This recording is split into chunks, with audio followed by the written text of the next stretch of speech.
अस्सलाम वालेकुम, welcome to my VCD. आज बहुत ही इंटरेस्टिंग हमारा टॉपिक है। आज हम बात करेंगे अपीयरेंस पे। आई होप आप फॉलो कर रहे होंगे और साथ साथ प्रैक्टिस भी कर रहे होंगे। विदाउट एनी डिले हम अपना लेक्चर शुरू करते हैं। तो अपीयरेंस में सबसे पहले हम बात करते हैं स्ट्रोक पे। जैसे कि स्ट्रोक आपको पता ही है, आउटलाइन को भी कहते हैं, और ये थोड़ा आपको बताया भी था कि ये स्विचेस पैनल हैं, इसके साथ ही ये स्ट्रोक है और ये इसका साइज़ होता है। लेकिन आज हम इसको डिटेल से डिस्कस करेंगे क्योंकि इसमें सिर्फ साइज़ और कलर नहीं होता, इसमें और भी बहुत सारी ऑप्शंस होती हैं। तो लेट्स गेट स्टार्टेड।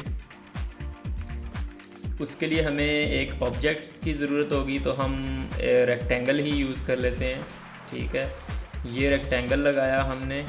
तो वही जो एज़ यूजुअल मैं आपको बताता हूँ कि अगर आपको कोई भी पैनल चाहिए तो आप विंडोज़ में जाके तो यहाँ से देख सकते हैं, और ये अल्फ़ाबेटिकली अलाइन है यहाँ से। ठीक है, तो आप स्ट्रोक जो है वो एस में आएगा, तो वो सबसे नीचे यहाँ पे आ रहा होगा, ये है स्ट्रोक। और इसका शॉर्टकट है कंट्रोल F10। तो इस पर क्लिक करते हैं, या अगर आप यहाँ नहीं तो आपको पता होना चाहिए ये जो 3 लाइंस शो हो रही हैं ये स्ट्रोक कहलाते हैं। ठीक है, तो यहाँ पे क्लिक करेंगे तो ये स्ट्रोक का पैनल खुल जाएगा। इसमें ऑलरेडी स्ट्रोक मौजूद है, अगर नहीं है तो ये ऑब्जेक्ट ऐसे आएगा। तो आप यहाँ से जाके लगा सकते हैं, और या सिंपली अगर स्ट्रोक नहीं भी है तो आप सिंपली यहाँ से किसी भी साइज़ की स्ट्रोक लगाएं तो वो स्ट्रोक शो कर देगा। अच्छा, स्ट्रोक में सबसे पहले वेट है। स्ट्रोक ऑप्शंस में सबसे पहले वेट आता है। ठीक है, ये इसका वेट है। आप जितना मर्ज़ी साइज़ बढ़ाते जाएं तो ये बड़ा होता जाएगा। अच्छा, इसमें सबसे जो मैक्सिमम साइज़ है वो 100 पॉइंट्स तक होता है। ठीक है, तो ये 100 पॉइंट का स्ट्रोक हमने लगा लिया है। तो वैसे तो अगर आपको ज़रूरत है आप इससे ज़्यादा भी, क्योंकि यहाँ पे तो सिर्फ 100 पॉइंट तक अवेलेबल है, तो अगर आपने इससे बड़ा स्ट्रोक लगाना है तो आप यहाँ से मैनुअली भी लगा सकते हैं। मैंने 150 लगाना है, अगर सपोज़ 150 पॉइंट लगाना है, ये ले, या उससे भी ज़्यादा लगाना है तो आप लगा सकते हैं। ठीक है, तो हम वापस आ जाते हैं 5 पॉइंट पे। अच्छा, ये इसका वेट है। वेट का आपको पता चल गया। अब उसके बाद आता है कैप। कैप के लिए हमें एक ओपन शेप की ज़रूरत पड़ेगी, तो ये लाइन टूल होता है, ये भी बेसिक ही है। ठीक है, यहाँ से मैं लाइन टूल सेलेक्ट करके तो यहाँ पे सिर्फ क्लिक एंड ड्रैग करूँगा तो ये एक लाइन बन जाएगी। ठीक है, तो अब इसको जूम कर लेता हूँ मैं ताकि आपको नज़र आए। अच्छा, इसमें कुछ ऑप्शंस हैं वो ऑब्वियसली हम यूज़ नहीं करते, लेकिन मैं पूरा इसको एक्सप्लेन करूँगा। ठीक है, कैप जो है वो ये है, इसके ये आपने इस कॉर्नर पे ध्यान रखना है। ठीक है, ये अभी जो है बट कैप है। ठीक है, ये इसके आइकन से भी आपको शो हो रही होगी, बिल्कुल एग्जैक्ट ये हमारी इसी तरह बनी हुई है। अब ये जो इससे नेक्स्ट है ये राउंड कैप है, ये इसमें क्लिक करता हूँ तो ये इसका जो पॉइंट है उसको राउंड कर देगा। अब इसमें जो नेक्स्ट है वो है प्रोजेक्टिंग कैप। तो ये देखें, प्रोजेक्टिंग और बट में मैं आपको डिफरेंस बताता हूँ, ये आपको समझ लगी है। वो बिल्कुल एग्जैक्ट उसके पॉइंट पे उसको कट करता है, लेकिन जो प्रोजेक्टिंग है वो उसका एक प्रोजेक्शन बाहर निकाल देता है। ठीक है, तो ये आपका कैप हो गया। वैसे मुझे तो ये इसमें राउंडेड ही पसंद है, मैं मोस्टली यही यूज़ करता हूँ। ठीक है, तो ये आपका कैप हो गया। मैं एक और ऑब्जेक्ट लगा लेता हूँ यहाँ पे। ठीक है, इसका एक पॉइंट मैं डिलीट कर देता हूँ और इसको घुमा के यहाँ पे एक रेक्टेंगल लगा लेता हूँ। ठीक है, इसको सेंटर अलाइन करके मर्ज कर देते हैं। अब इसका स्ट्रोक मैं बढ़ाता हूँ ताकि आपको नज़र आए। अब इसमें इसके नीचे है कॉर्नर्स, तो ये तो मेरे ख्याल से इसके नाम से ही आपको पता लग गया होगा।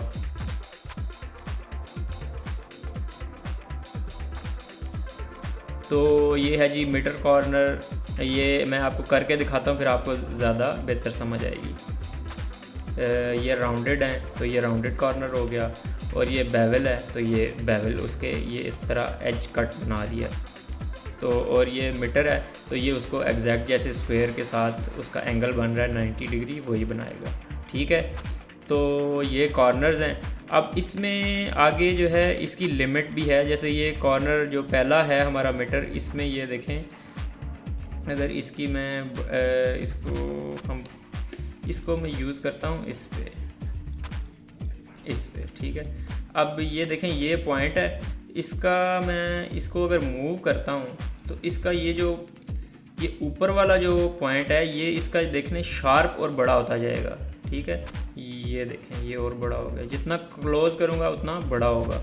अब एक पॉइंट में अगर मैं बिल्कुल इसको साथ लगा दूँगा, ये देखें ये उसने बिल्कुल ख़त्म कर दिया। भाई इलस्ट्रेटर भी कहता है कि मतलब है कोई मजाक है, लेकिन अब इसमें ये भी है, ये देखें अगर मैं इसकी वैल्यू भी मैं बढ़ा सकता हूँ।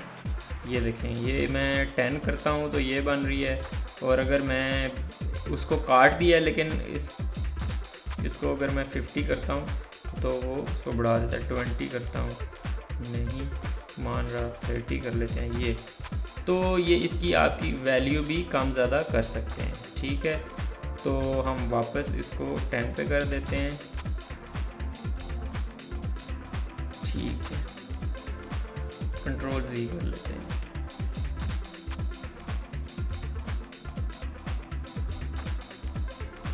अच्छा जी, नेक्स्ट है अलाइन स्ट्रोक। अब स्ट्रोक अलाइनमेंट क्या होती है, ये बाउंडिंग बॉक्स है, ये आपको नज़र आ रहा है, ये स्ट्रोक के सेंटर में नज़र आ रहा है, ठीक है। अब क्योंकि ये जो है अलाइन स्ट्रोक टू सेंटर हुआ है, ठीक है। अब इससे जो नेक्स्ट ऑप्शन है वो है अलाइन स्ट्रोक टू इनसाइड, तो ये उसको बाउंडिंग बॉक्स के इनसाइड अलाइन कर देगा। अब जैसे इसमें भी करके दिखा देता हूँ मैं आपको, ये सेंटर में है और ये इनसाइड कर देगा, ठीक है, स्ट्रोक को। और ये जो नेक्स्ट है ये आउटसाइड है, तो ये अपोजिट हैं। सारे ऑप्शंस अवेलेबल हैं, इनमें मैं कलर भी कर लेता हूँ ताकि नज़र आते रहे, हमें ज़्यादा विजिबिलिटी हो। अब ये देखें जी, ये हमारे दोनों आउटसाइड हुए हैं, ठीक है। इसको मैं अब इनसाइड करता हूँ, स्ट्रोक आपके ऑब्जेक्ट के अंदर आ जाएगी, और अगर मैं इसको सेंटर करता हूँ तो वो सेंटर में आ जाएगी, ठीक है। ये भी समझ लग गई आपको। अब इससे नीचे है वो बहुत ही इंटरेस्टिंग चीज़ है, वो है डैश्ड लाइन, ठीक है। ऑप्शंस बहुत हैं इसमें, अभी बहुत कुछ है, ये ख़त्म नहीं हो रहा अभी। इसमें डैश्ड लाइन है तो इस पर मैं क्लिक करता हूँ तो ये आपकी आउटलाइन डैश्ड कर देगा। अच्छा, ये आप देख रहे हैं, ये डैश लाइन में जितना नंबर आप बढ़ाते जाएंगे तो उसके जो लाइन की जो विड्थ है वो बड़ी होती जाएगी, और जितना नंबर कम करेंगे वो लाइन की विड्थ कम होती जाएगी।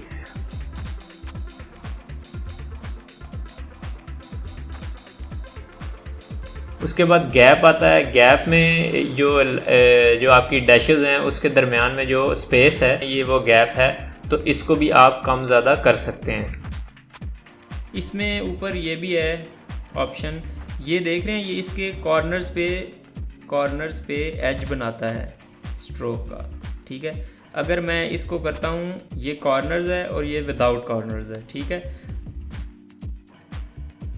अब इसमें डैश के बाद है गैप, तो ये आपने गैप कितना रखना है ये भी आप मैनुअल सेट कर सकते हैं।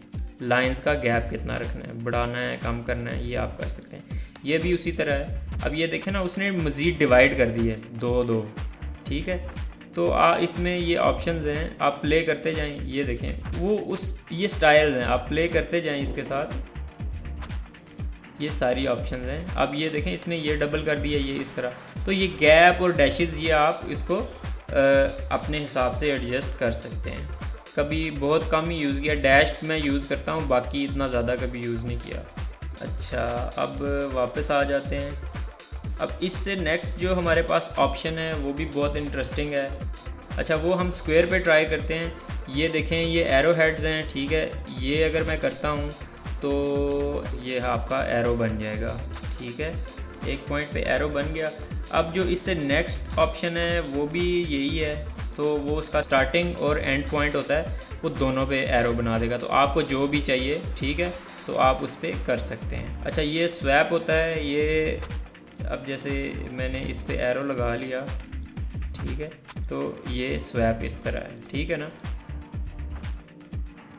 आप उसकी साइड चेंज कर सकते हैं, ये स्वैप कर सकते हैं, ठीक है। तो वैसे तो आप इसको रोटेट भी कर सकते हैं, इस तरह भी स्वैप हो जाएगा, या यहाँ से कर लें, ये ज़्यादा इजी है, ठीक है। दूसरा, अब इसमें ये सिर्फ ये नहीं है कि ये एरोज़ आपने लगा दिए हैं, इसमें और भी ऑप्शन होते हैं। खैर, इसमें एक तो ये है कि ये एरो टाइप्स भी होती हैं, आपको जो भी पसंद है उस तरह का आप यूज़ कर सकते हैं। ये देखें, स्टार्टिंग और एंड पॉइंट आप अपनी मर्ज़ी से रख सकते हैं। ये अब इस पे भी मतलब अप्लाई कर सकते हैं। तो ये देखें ना, ये लें और ये लें, ठीक है। तो ये इसके एरोज़ हैं। अब इसमें आप इसको स्केल भी कर सकते हैं, इसका एक, जैसे ये बहुत बड़ा अब आ रहा है ना, हमें इतना बड़ा एरो तो नहीं चाहिए, ये लें। अब इसको स्केल भी कर सकते हैं, ये इसको छोटा करें यहाँ से, इसको भी आप मैनुअली भी एंटर भी कर सकते हैं।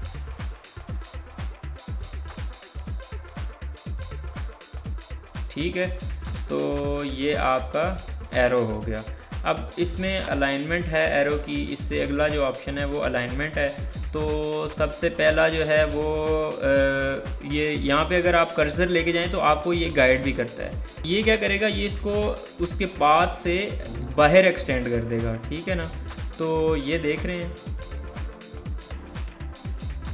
मैं आपको यहाँ से भी एक बता दूँ, ये इसका एंड पॉइंट है, ठीक है। अगर मैं इसको ये करता हूँ तो वो उस एंड पॉइंट से बाहर एरो बना देगा, और अगर मैं वापस करता हूँ तो उस पॉइंट के अंदर बना देगा, ठीक है ना। तो ये इसकी लिमिट्स भी होती हैं, जैसे वो आउटसाइड और इनसाइड वाला स्ट्रोक का ऑप्शन है, उसी तरह ये भी आउटसाइड और इनसाइड का ऑप्शन है। इस साइड पे भी आप कर सकते हैं, जैसे ये देखें,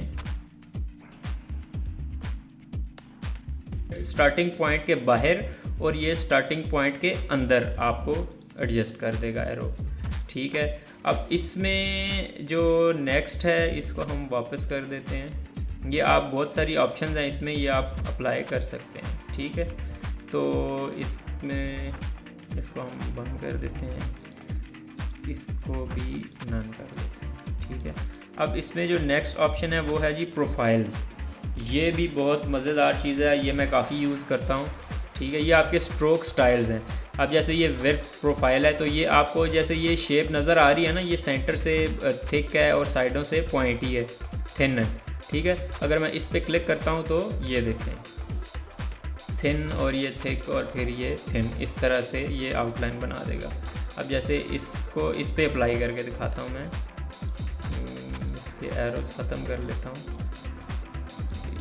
ये देखें, ये देखें, ये है जी, ठीक है।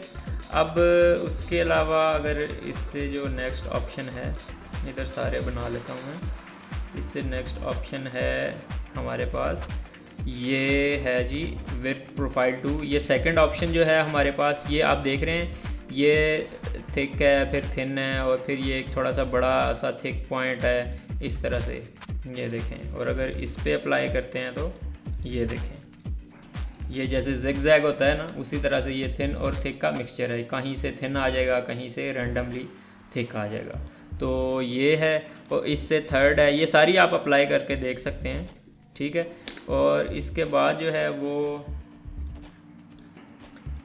थर्ड जो है वो ये देखें जी, आपके दो जो कॉर्नर्स हैं वो उसको पॉइंटी बना देता है, और सेंटर से बिल्कुल बैलेंस आपका रखता है एक जैसा, ठीक है। ये तो कम ज़्यादा कर रहा था ना, अब ये बिल्कुल स्ट्रेट है, ठीक है।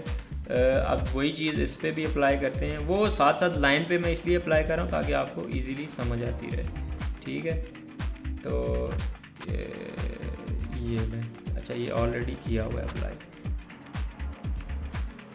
अब इसमें नेक्स्ट जो है वो इसको रिपीट कर लेता हूँ मैं। अच्छा, ये क्लिक एंड ड्रैग कर रहा हूँ, ठीक है, ये आपको पता है कैसे डुप्लीकेट करना है। अब ये भी इसकी जो इससे नेक्स्ट प्रोफाइल है वो ये देखें, ये एक साइड बिल्कुल पॉइंटी है और एक साइड से इस तरह थिक एज बने हुए हैं, ये देखें। अगर मैं इसका स्ट्रोक साइज़ बड़ा करता हूँ, ये देखें,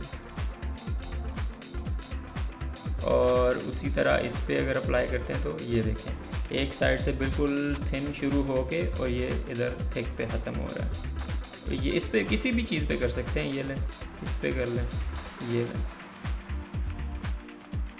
ठीक है ना, यहाँ से शुरू होके ये इधर थिक ख़त्म हो रहा है।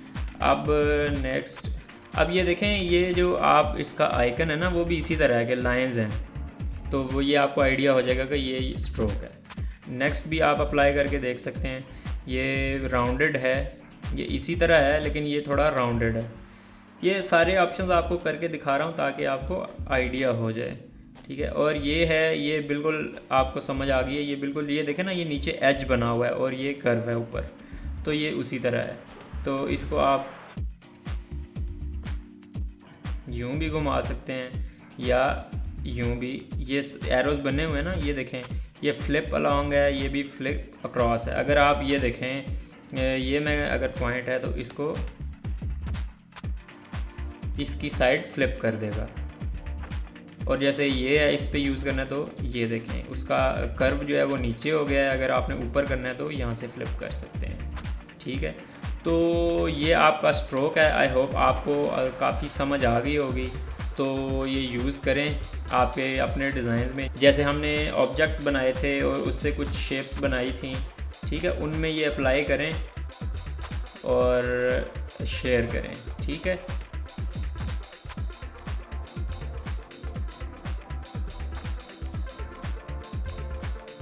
बाकी कलर ऑप्शंस हैं ये,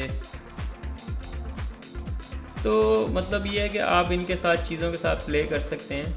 तो आप ये बनाएं और शेयर करें, इंशाल्लाह आपको मज़ा आएगा ये स्ट्रोक के साथ खेलने में। ये आप पूरा पैनल आपको बता दिए।